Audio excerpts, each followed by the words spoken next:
It started with a set of footprints, large, precise, freshly pressed into the thin layer of snow behind Maple Ridge Elementary School.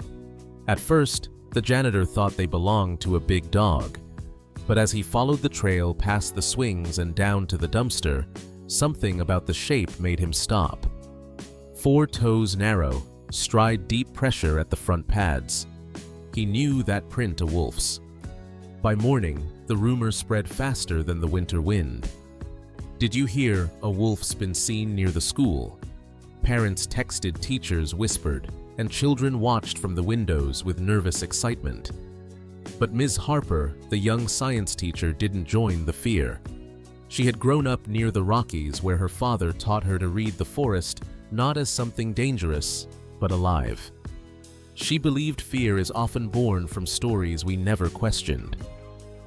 That evening, after the students went home, she stayed behind. The sunset turned the playground gold. The sound of her boots crunched over the frostbitten grass. Behind the gym, she found the prints again, leading toward the trash bins, disappearing into the woods beyond the fence. She felt a quiet curiosity instead of panic. Why here? Why now? Wolves rarely wander this close to people unless they're desperate or alone. Across the Rockies, packs keep to remote forests. But every winter, a few solitary wolves follow scents of food down into the suburbs. Not hunters, survivors. That night, Ms. Harper set up a small motion camera on the fence post angled toward the dumpsters. If the rumors were true, she wanted to see the truth for herself. Hours passed. The school fell silent under moonlight. At 2:13 a.m., the sensor light flickered on. A shadow crossed the playground. Long legs, lowered head breath misting in the cold air. The gray wolf stepped into the frame. Its fur was rough ribs faintly visible. It sniffed the ground, pawed at the frozen trash bags, searching for scraps, not prey. Then it looked straight into the camera, eyes glinting amber against the light. For a heartbeat, it seemed aware it was being watched. Then it turned, vanished into the trees. The next morning, Ms. Harper reviewed the footage in disbelief. There it was. Real, beautiful, vulnerable. "I thought wolves were supposed to be dangerous," she whispered. But what she saw was hunger, not hatred. Still, the town demanded answers. By noon, parents crowded the principal's office. "You must call animal control." "What if it comes back?" Ms. Harper stayed quiet, her mind already racing. She knew this was only the beginning. Because the next time the wolf returned, it wouldn't come for food. It would come for something far more unexpected. For centuries, wolves have roamed these mountains long before the first school was built. Most people never see them. Yet they've always been there, moving silently through the ridges following the snow. Ms. Harper moved to Maple Ridge 2 years ago. 28, bright-eyed, and always carrying a thermos of coffee and a handful of lesson plans, she teaches 4th grade science with an enthusiasm that fills her classroom. She believes that nature isn't something out there, it's right here around them, breathing, watching, and teaching. Her walls are covered with drawings of mountain lions, owls, and foxes, and in the center hangs a sign that reads, "Every creature has a purpose." On her desk sits a small globe and a framed photo of her father, a park ranger who once guided hikers through these same woods. He taught her to read tracks, to tell the difference between fear and respect. She can still hear his voice. "If you want to know a place, listen to what the wild still whispers." When the first wolf prints appeared behind the schoolyard, most teachers panicked. But Harper felt something else: curiosity. She wanted to understand, not to chase it away. The next morning, during recess, her students gathered by the window, pointing excitedly. "Ms. Harper, is it true there's a wolf behind the swings?" She smiled, choosing her words carefully. "Maybe. But if it is, that doesn't mean it's bad. Sometimes animals get lost. Sometimes they're just hungry." The children giggled, but their eyes lingered on the snow-covered playground, as if the forest had suddenly become something alive, not just a background. That evening, as the last buses rolled away and the parking lot fell silent, Harper stayed behind. The sky turned from orange to indigo, and frost began to form along the fence. She walked toward the dumpsters behind the gym, her breath visible in the cold air. There, imprinted in the thin snow, were the same tracks. Large oval with deep pressure at the toes. A wolf's. She crouched, tracing them with her glove. "You've been here more than once," she murmured. The prints led toward the woods, disappearing where the trees began. She looked back at the school, its windows glowing with the last classroom lights. For a moment, she imagined the wolf out there watching from the dark. Not as a threat, but as something lost, searching for scraps of warmth in a world made of fences and fear. That night, she set up a small motion camera on a wooden post behind the dumpster. Her fingers shook from the cold as she tightened the mount, making sure the lens faced the spot where the tracks always appeared. When she finished, she stood still, listening. The hum of distant traffic, the flutter of wings. Then, faintly so soft, she almost doubted it, a howl rolled down from the mountains. She froze, heart pounding. It wasn't close, but it carried something ancient, both lonely and beautiful. The kind of sound that reminded her why she became a teacher, to make children feel that same mix of fear and wonder when they encounter the wild. Across town, lights glowed in kitchen windows. Parents talked in hushed voices over dinner. On social media, headlines were spreading fast. Wolf spotted. Near elementary school, parents alarmed. Local forums exploded with comments. Keep kids inside, call animal control. It's just a matter of time before someone gets hurt. Harper scrolled through the posts on her phone, sighing. She could almost hear her father's voice again.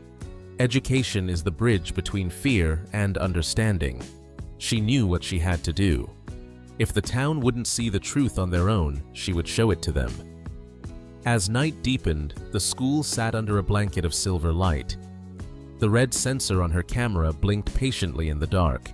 Somewhere beyond the trees, a pair of golden eyes reflected the moon. The wolf had returned, drawn by hunger, driven by instinct. It didn't know that a human heart was waiting to understand it. The following week began like any other cold mornings, steaming coffee and laughter echoing through the halls of Maple Ridge Elementary. The talk about the wolf had started to fade, replaced by spelling tests and art projects. But every night, Ms. Harper checked her motion camera, scrolling through hours of stillness, a few raccoons, a passing fox, the wind nudging the swings. Nothing unusual. Until Wednesday. At 2:41 a.m., the camera caught movement. A shape glided across the frame, tall, lean, silent. Harper pressed pause, her heart racing.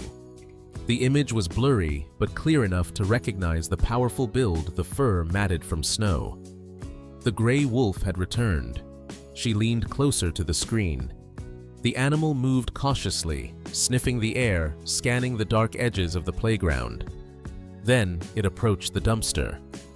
The lid was half open, and inside something shifted, a faint sound, a cry almost too small to hear. The wolf froze. Its ears perked, head tilted. For a long moment, it stood completely still, eyes fixed on the sound. Then slowly, it stepped closer. Harper's breath caught. The wolf placed its paws against the bin, pushing gently. The lid rattled, again. Then, with surprising delicacy, the wolf bit at the edge of a plastic bag and pulled. A small, trembling shape tumbled out, a kitten, barely a few weeks old, coated in food scraps and frightened beyond measure. The wolf lowered its head, sniffed the kitten. Harper tensed, expecting the worst. But the predator did not attack. Instead, it nudged the tiny creature aside, letting it crawl away. The wolf watched for a few seconds, then turned and vanished into the darkness, silent as a shadow. Harper stared at the screen, frozen. She replayed the clip again and again, each time feeling her throat tighten a little more.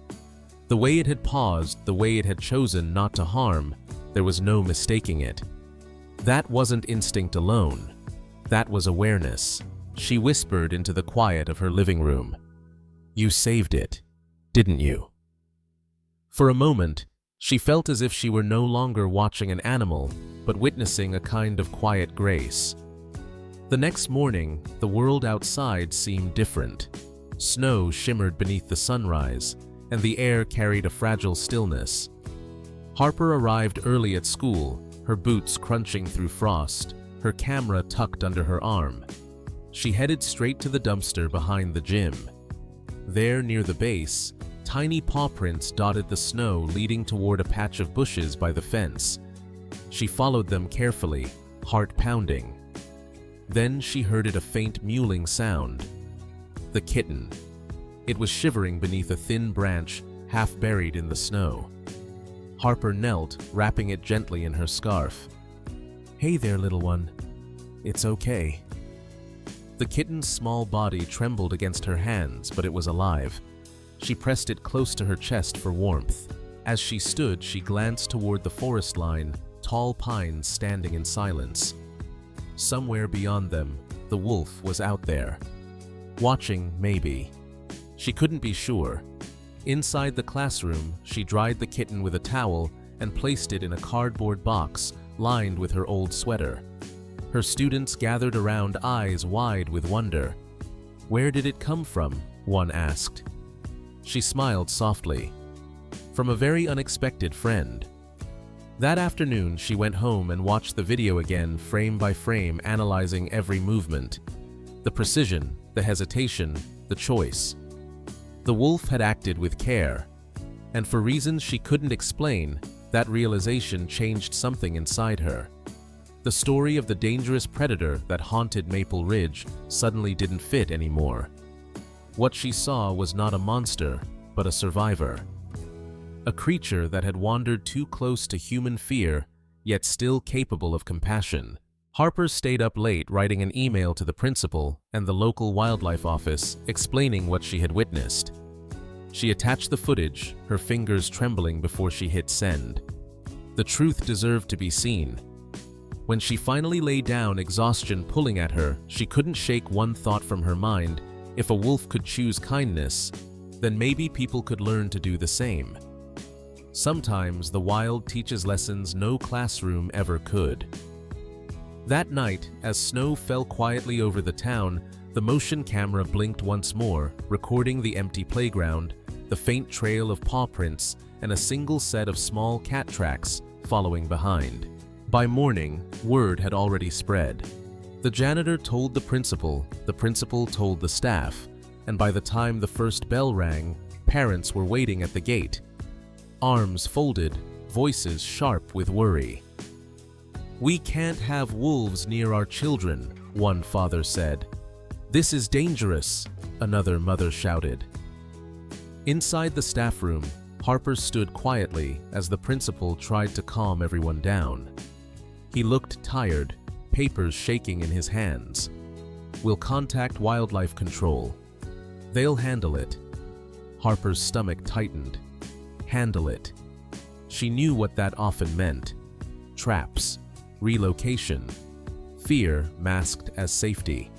When the meeting ended, she approached him, her voice soft but steady. "Sir, before we decide anything, you should see this." She handed him her tablet and played the footage: the wolf, the dumpster, the kitten.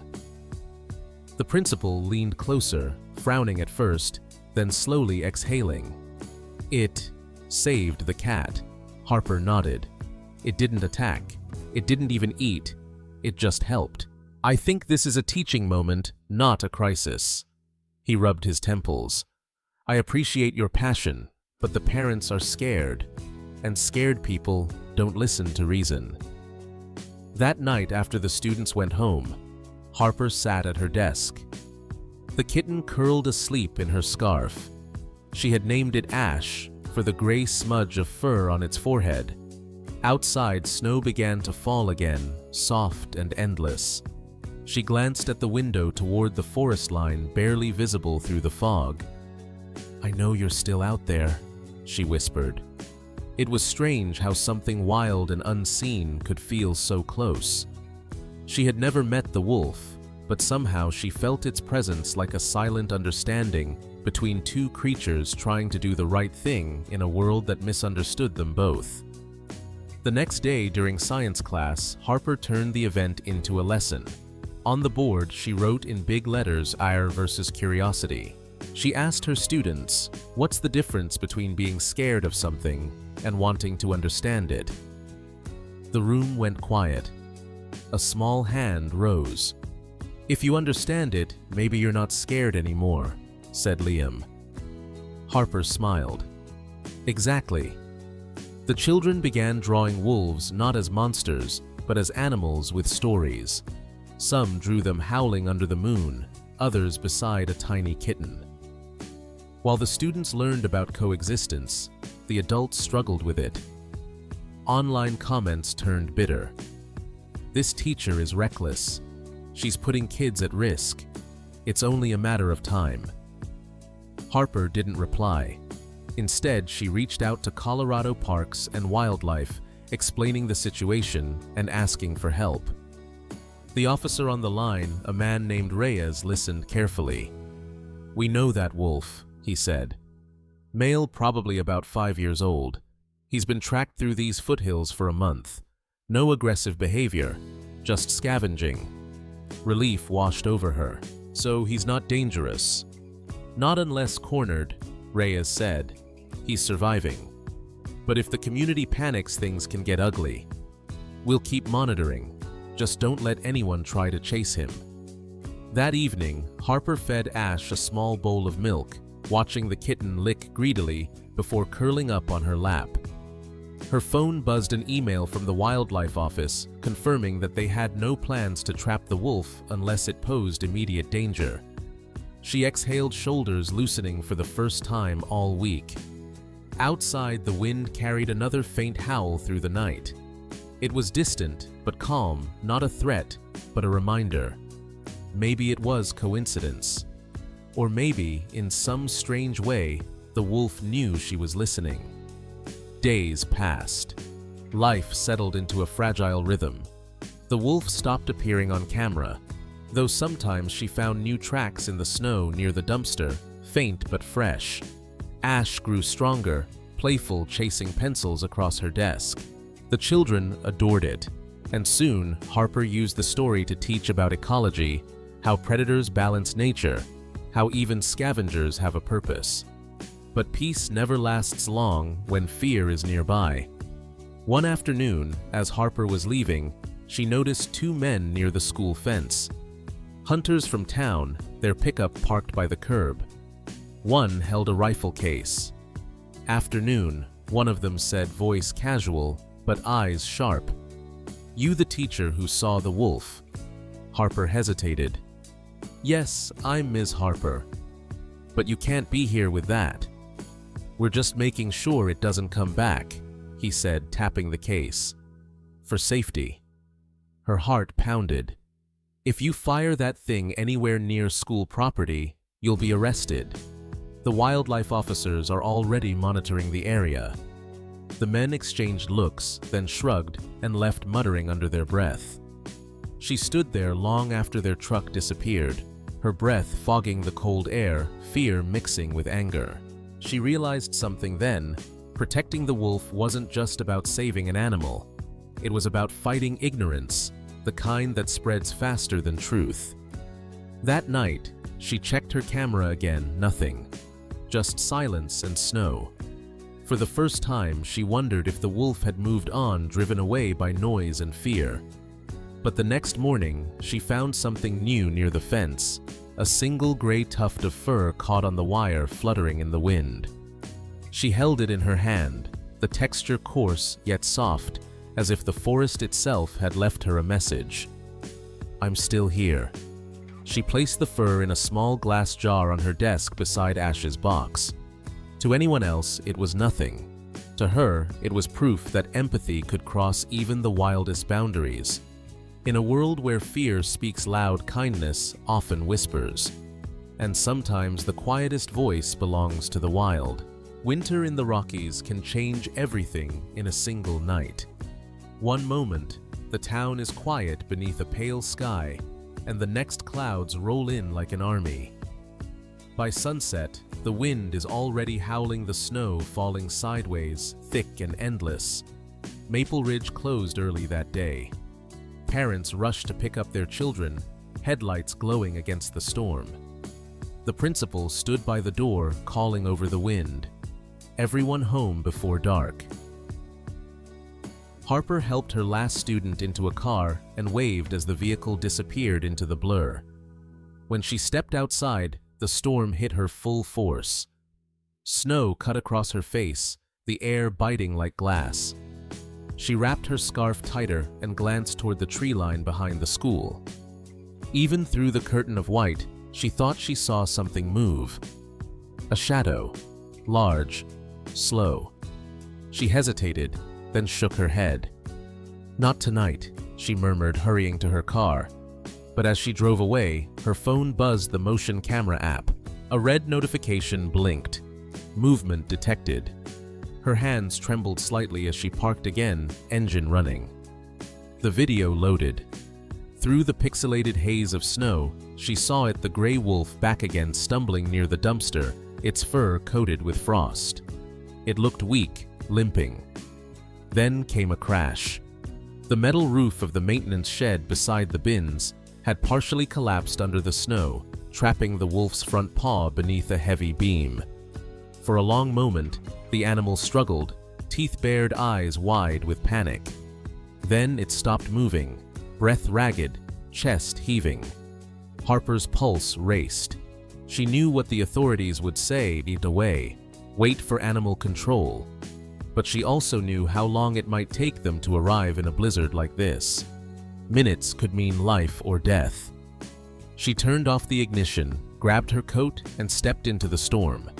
The wind roared around her, tearing at her hair. Each step was heavy snow rising past her boots. The flashlight beam danced wildly across the white chaos.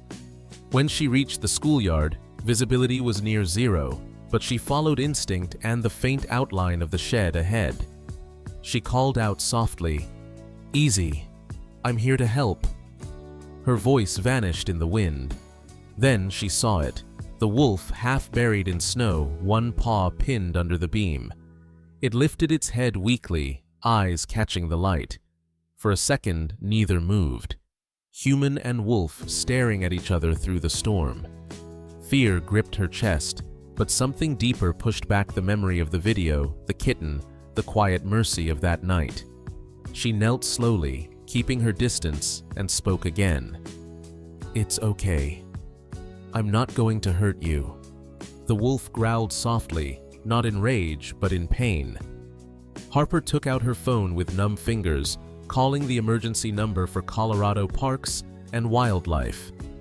"This is Ms. Harper from Maple Ridge Elementary. The wolf's injured, trapped under debris. I need help. Please hurry." The operator's voice was calm but grim. "Stay in your vehicle if possible. Rescue teams are delayed due to the blizzard." Harper glanced back toward the parking lot. It was already gone, swallowed by white. She couldn't leave. She couldn't just stand there. She crouched closer, assessing the beam. It wasn't huge, maybe manageable if she leveraged it. Her father's voice echoed in her memory. "Fear is loud. Courage whispers. Listen to the whisper." She found a broken shovel by the wall and wedged it under the beam. "Come on," she muttered, pressing down with all her weight. The beam shifted just an inch, but the wolf jerked in pain, whining. I know, hold on." Another push. The wood cracked, the beam rolled slightly. The paw came free. The wolf tried to stand but collapsed, exhausted. Its breath came out in heavy clouds, eyes half closed. Harper stepped back slowly, giving it space. "You're free now," she whispered. The animal didn't move at first. Then, with a shaky effort, it lifted its head, looking straight at her. The snow whirled between them, but she could see those amber eyes clearly not wild with fear, but aware, present. For a heartbeat, the blizzard disappeared. There was only that moment, two souls caught between survival and trust. A set of headlights cut through the storm. The rescue team. Two wildlife officers hurried forward, voices muffled by the wind. "Ma'am, step back. We'll handle it." They approached carefully, tranquilizer gun ready. Harper nodded, retreating, her knees trembling. They examined the wolf, confirmed the paw was only bruised, then prepared to sedate and transport it for safety. One officer looked at her, his tone softening. "You did good. Most people would have driven away." She smiled faintly, her hair-soaked cheeks red from cold. "He's not what they think he is." The officer paused, meeting her eyes. "No," he said quietly. "He never was." As they lifted the wolf onto a sled, the animal stirred half-conscious. Its gaze flickered toward Harper once more. The storm wind carried her whisper as she spoke to it, barely audible. "You saved something once. Tonight was my turn." They drove off into the white night, the sled disappearing like a ghost through snow and headlights. Harper stood there long after the flakes melting on her skin, the sound of the wind now strangely gentle, as if the forest itself was sighing in relief. When she finally returned home, Ash greeted her with a soft meow. She knelt, petting the kitten absently, her mind still lost in the storm. She checked her camera feed one last time. The final frame showed the rescue team's lights fading, and in the corner of the screen, something small glimmering in the snow. The beam had crushed one of the motion sensor lights, leaving a faint reflection shaped almost like a paw print. Harper smiled through her exhaustion. "You'll make it," she whispered. "I know you will." Sometimes the line between fear and compassion is only a moment long, a heartbeat, a single choice. And that choice can change everything. Outside, the storm began to quiet. The last flakes fell gently, settling over the playground, the school, and the faint trail leading back into the woods. Somewhere beyond the ridge, under a canopy of snow-laden pines, a wolf lay safe alive, resting, waiting for dawn. By morning, the blizzard had passed, leaving Maple Ridge wrapped in silence. The sun rose over a world remade snow, piled high on roofs, icicles hanging from the eaves, and a clean stillness that made it hard to believe the storm had ever existed. But inside the town, a different kind of storm was beginning. Someone had filmed part of the rescue, a few blurry seconds of Harper standing near the wolf as the wildlife officers arrived. The clip appeared online with the caption, "Teacher risks life to save dangerous predator behind school." Within hours, it spread everywhere. On social media, people took sides. Some praised her bravery. Others condemned her recklessness. What kind of teacher endangers children like that? She should be fired. That wolf could have attacked. By noon, reporters were calling the school. Cameras parked outside the gates, microphones waiting. Harper arrived to find the principal already speaking to the local news. His expression was strained. The district takes safety seriously. Ms. Harper acted on her own judgment, and while the outcome was positive, procedures must be reviewed. She stood off to the side, the cold biting her cheeks, trying to stay calm. It wasn't the attention she wanted. All she had ever wanted was for people to understand. Inside the teacher's lounge, whispers filled the air. "I can't believe she did that. Honestly, I would have just stayed home." She sat quietly, scrolling through her phone. Her inbox overflowed messages from strangers, wildlife advocates, angry parents. One email stood out. "You reminded us what compassion looks like." It made her smile just a little. That afternoon, a meeting was called. The principal, a district representative, and a wildlife officer, Reyes, sat across from her. Reyes spoke first. "The wolf's recovering well. We transported him to our rehabilitation center near Estes Park. Minor injury, no aggression." Harper exhaled relief, flooding her. "He's alive." Reyes nodded. "Yes. We're calling him Echo." The principal cleared his throat. "Ms. Harper, we appreciate your concern, but you must understand this has become a public issue. Parents are frightened. We need to restore confidence." "I didn't do this for attention," she said quietly. "I just couldn't let him die there." Reyes leaned forward. "You did the right thing, Ms. Harper. You also reminded us what fear can make people forget that wild doesn't mean evil." His words hung in the air like a small flame in a dark room. That night, Harper walked home through streets still heavy with snow. Every house glowed warm behind frosted windows.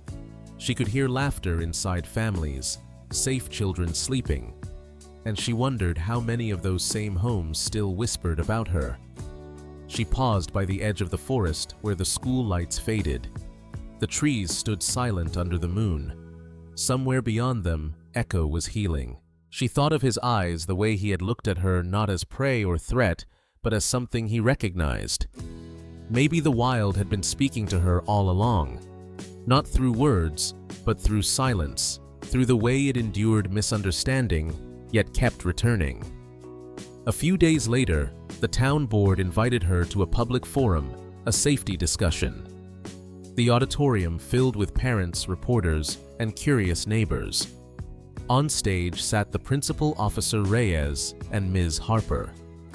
The first questions were sharp. What if that wolf had attacked? What message are we sending to our children that predators belong near schools? Next time, it could be worse. Harper waited for the noise to quiet. Then she stood, voice calm but firm. "You're right, wolves can be dangerous.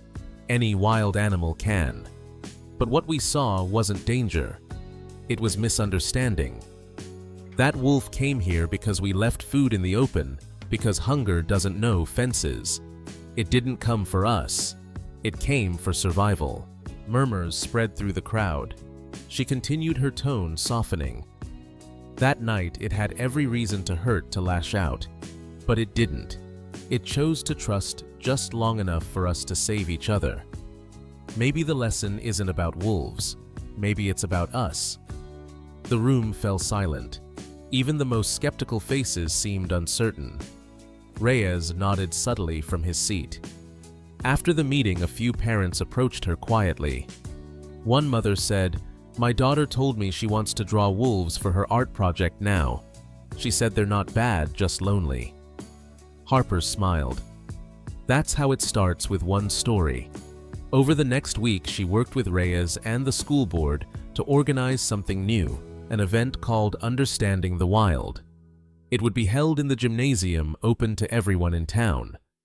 Students would create posters about local wildlife. Rangers would speak about safety and coexistence. The night of the event, the gym glowed with soft yellow lights. Children's drawings lined the walls. Deer under the moon, bears near rivers, and in the center, dozens of wolves. Some fierce, some gentle, all watched over by stars. Parents entered hesitantly, but as the presentations began, tension faded. One slide showed a still image from Harper's video, the wolf freeing the kitten. Gasps rippled through the room. "This is what really happened," Harper said, voice steady but warm. "This was Echo. He didn't hurt anyone. He reminded us what empathy looks like." A boy raised his hand. "Ms. Harper, will the wolf come back?" She smiled softly. "Maybe not here, but wolves have a way of leaving their mark even when they're gone." The audience applauded quietly, at first, then louder, the sound echoing off the gym walls like a second heartbeat. In that moment, fear began to lose its grip.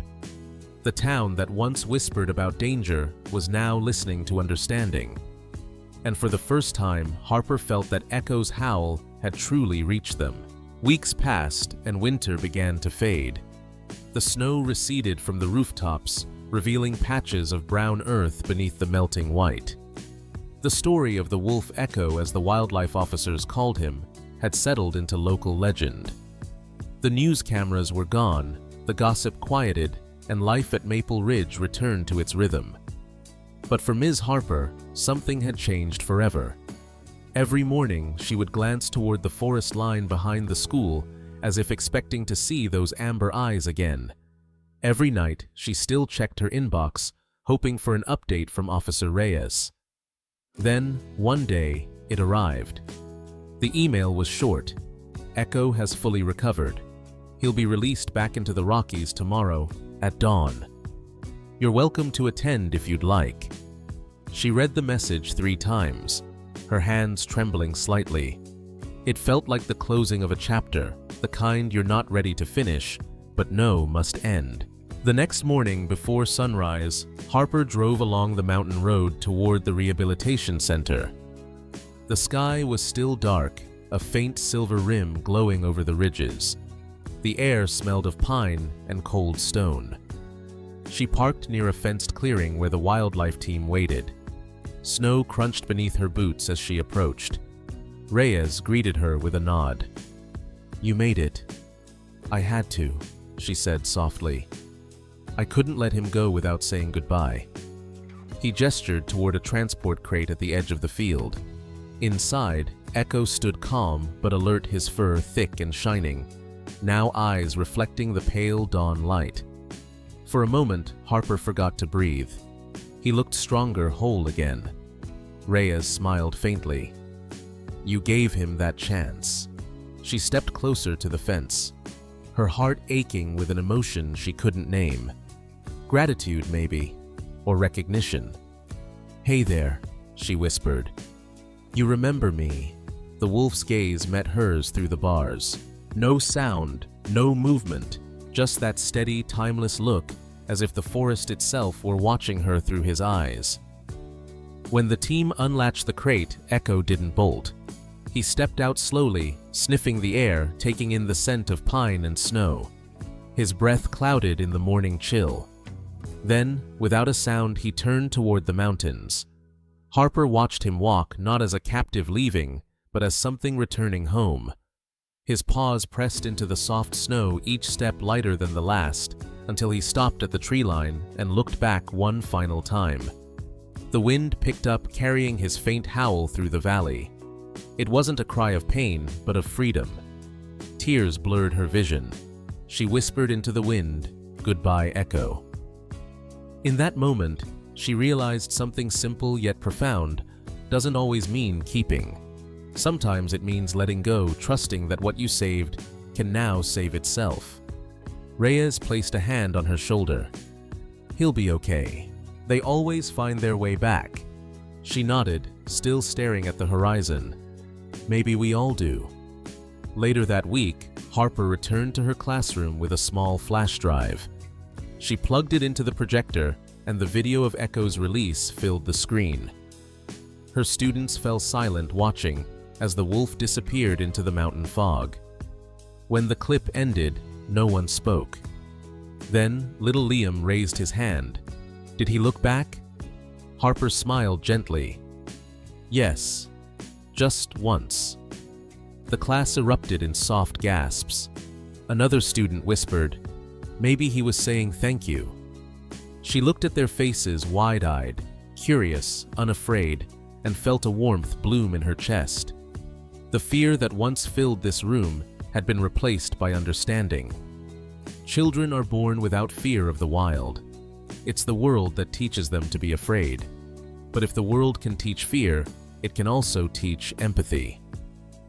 That evening, Harper stayed late at school, grading papers as the sunset painted the windows gold. Ash, the kitten now half-grown, curled on her lap. Outside, the snow had melted into rivulets running down the slope. The air was clear, the forest quiet. Then faintly, she heard a sound carried by the wind. A distant howl, long, low, and hauntingly familiar. She froze, listening. Another answered from far away, a second voice joining the first. Her heart leapt. "He found them," she whispered. "He found his pack." She stepped outside, her breath misting in the cold twilight. The mountains glowed under the last light of day. Somewhere beyond, a wolf's call echoed again, not lonely this time, but whole. And there, beneath the fading sun, Harper smiled. Because she knew the lesson wasn't just for her students. It was for her too, that when you choose understanding over fear, the world doesn't just become safer, it becomes more alive. The camera panned upward, following the line of the mountains, until the forest disappeared into the golden clouds. Spring arrived slowly in Maple Ridge, as if the mountains themselves were waking from a long sleep. The snow melted into glittering streams, the grass returned in patches of green, and the forest once again filled with birdsong. For the first time in months, the world didn't feel divided between wild and human, it felt whole. At the edge of town, the elementary school's playground thawed from its icy shell. Children ran through puddles, their laughter mixing with the sound of robins overhead. Ms. Harper stood by the window of her classroom watching them. She had taught science here for 2 years, but lately it felt like she was learning more than she was teaching. On the bookshelf sat a new edition, a photo of Echo taken by the wildlife officers just before his release. The wolf stood proud against a backdrop of pines and snow. Beneath it, a handwritten note from Officer Reyes read, "He's been spotted with a pack north of Estes, strong and free." Beside the photo lay the small jar of fur Harper had once found near the fence, and a folded newspaper clipping titled, "The Wolf Who Taught a Town." It was strange how a single story could change so much, how one act of compassion could ripple through an entire community. In the weeks that followed, Maple Ridge transformed. The school launched a new program called Coexistence in the Wild, where students learned about local ecosystems, predators, and the balance of nature. Murals appeared on the school walls, painted wolves running alongside deer mountains, glowing under twilight. The parents who had once protested now volunteered to help build new secure bins for school waste, so no wild animals would be drawn to human food again. Fear had given way to responsibility. During one of the outdoor lessons, Harper led her students on a small hike to the ridge behind the town. The children wore backpacks full of notebooks and sketch pads, their faces flushed with excitement. At the top, they looked out across miles of forest, the endless green ocean where Echo now roamed. "Do you think he can see us?" one girl asked. Harper smiled, brushing a lock of hair from her face. "Maybe not, but I think he can feel that we're not afraid anymore." The children sat quietly, drawing the view, the sun glinting off their pencils. It was a simple scene, nothing dramatic, no music, no headlines yet. It felt like the most important moment of all. The sound of pages flipping replaced the howls that once filled the night. Understanding had taken root where fear used to grow. That evening, back at school, Harper walked past the new mural near the gym, a giant painting of a wolf and a small kitten sitting side by side under a crescent moon. Beneath it were the words her students had chosen. "Fear fades when we understand." She stopped tracing the words with her fingertips, a small smile curling on her lips. Echo's story had become part of the town's heartbeat, told and retold, not as a warning but as a reminder. That even in a world built of walls and fences, empathy could still find its way through. The following weekend, she received a call from a local radio station inviting her to share the story for Earth Day. Sitting in the small studio microphone before her, she spoke softly. "We often think protecting nature means keeping it away from us, but sometimes it means letting it come closer, long enough for us to listen. I didn't save a wolf. I just gave him a chance to save himself. And in return, he reminded us who we could be." There was silence on the other end, the good kind. The kind that means someone somewhere was listening. After the recording, Harper walked outside. The sky was painted in shades of rose and gold, the air carrying that clean pine-sweet scent of early summer. She wandered toward the edge of the forest, the same place she had once seen the tracks. The snow was gone now, but she could still imagine the prints deep and certain, a path carved by something wild, yet familiar. She closed her eyes and breathed in. The wind brushed her face gently, almost like a whisper. Echo was gone, but the silence he left behind wasn't empty. It was full of lessons of memory, of connection. He had become part of the mountain, part of the town, part of her. In every howl carried by the wind, she could still hear him not as a ghost, but as a voice reminding her that courage and kindness are two sides of the same wild heart. As she turned to leave, the faintest sound drifted through the trees, a distant howl far away, but unmistakable. Harper smiled. "Good night, Echo." And for the first time, the forest didn't seem wild at all. It seemed home. Sometimes stories about the wild are really stories about us, about what we fear, what we choose to protect, and what we dare to understand. The wolf behind the school was never a threat. He was a mirror reflecting back everything we needed to see our fear, our ignorance, and our capacity for compassion. For generations, we've been told that wolves are villains, creatures of darkness, in the corners of fairy tales. But the truth is quieter and far more beautiful. Wolves don't hunt people. They hunt balance. They keep the forest alive, the herds moving the ecosystem whole. And yet, fear has always been louder than fact. Until one night in a small town beneath the Rockies, a teacher saw something different, a glimpse of mercy in the eyes of the wild. And from that moment, everything changed. What if every act of understanding, no matter how small, could rewrite an entire story? What if we chose to listen before we judge, to teach instead of fear? The children of Maple Ridge no longer see a monster in the woods. They see Echo, the wolf who saved a life, the teacher who listened, and the lesson that followed. That courage is not the absence of fear, but the decision to look closer. Echo's howl still drifts across those mountains. Maybe you'll never hear it, but its meaning is simple coexistence. The wild isn't something to conquer, it's something to share.